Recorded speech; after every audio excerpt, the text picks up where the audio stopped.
सुरुवात करूयात मोठ्या बातमीनं। कॉकरोच जनता पार्टीने दिल्लीसह देशभरामध्ये नीट परीक्षेच्या पेपर फुटीच्या मुद्द्यावरती आंदोलन केलेलं होतं आणि हजारो तरुण वेगवेगळ्या पक्षांचे नेते देखील या आंदोलनामध्ये सहभागी झाले।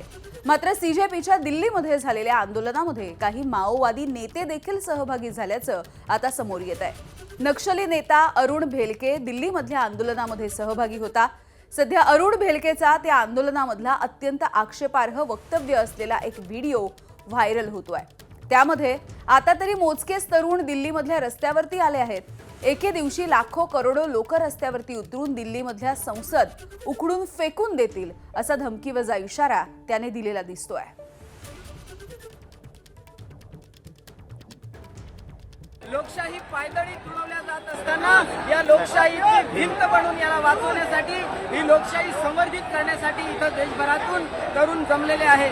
ऑटोवाला मोदीच्या विरोधात बोलत आहे, बिहारवरून आलेला आमचा कामगार मोदीच्या विरोधात बोलत आहे की अच्छे दिन हेच आहे का, यापेक्षा बुरे दिन आम्ही स्वातंत्र्याच्या काळापासून आतापर्यंत अनुभवलेलं नाही आहोत। आणि आताही जर तुम्ही जबाबदेही नाही झाले, आताही जर तुम्ही उत्तरदायी नाही झाले तर हा जनसैलाब 3-4 कोटीचं रूप धारण करणार आणि तुमच्या संसदेचं नवीन संसद जे आहे ते उखडून फेकणार। सावधान। दरम्यान या व्हायरल झालेल्या व्हिडिओवरती अरुण भेलके यांना नेमकी काय प्रतिक्रिया दिली आपण बघूया।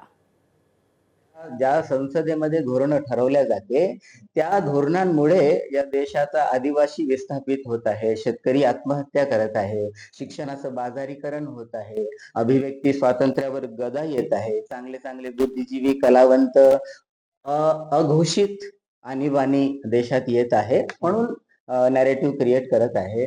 तर या सर्वांना वाचून असं वाटत होतं की कुठेतरी हे लोकशाही ऐवजी हुकुमशाहीकडे जाते की काय, परत आणीबाणी लादल्या जाते की काय।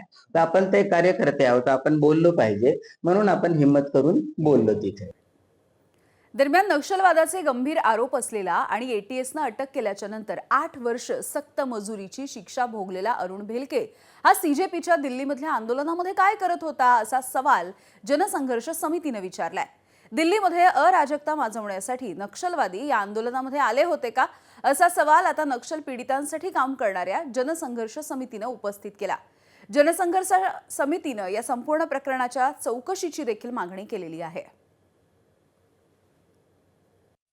आक्षेपार्ह जे विधान करत असेल तर ते चुकीचं आहे। याची संपूर्ण जबाबदारी जो कोणी आंदोलन करते आहे त्याचे जे संयोजक असेल त्यांच्यावरच जाईल, कारण त्यांनी अशा लोकांना बोलवलं असेल आणि अशा प्रकारचं विधान करायला लावत असेल आणि याचे परिणाम समजा उद्या पडत असेल तर त्याला सर्वस्वी जबाबदार जे आंदोलन करते तेच राहील, कारण यांचा इतिहास हा पूर्वाश्रमीचा इतिहास आहे।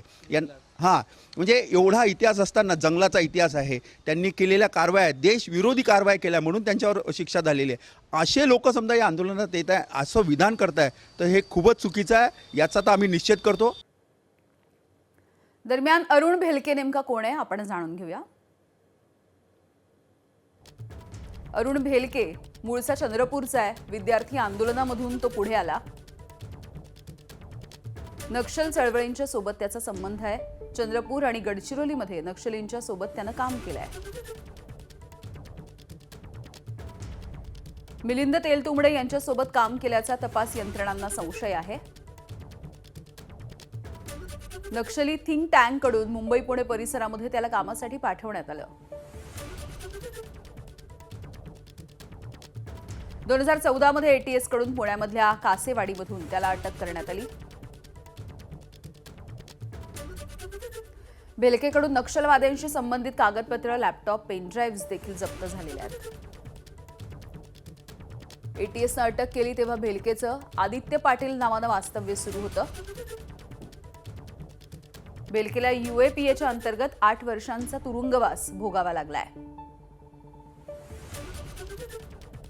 अरुण भेलके हा 2023 मध्ये शिक्षा भोगून तुरुंगाच्या बाहेर पडला। जुलै 2026 जंतर मंतरवरच्या सीजेपीच्या आंदोलनामध्ये भेलके सहभागी झालेला दिसलाय।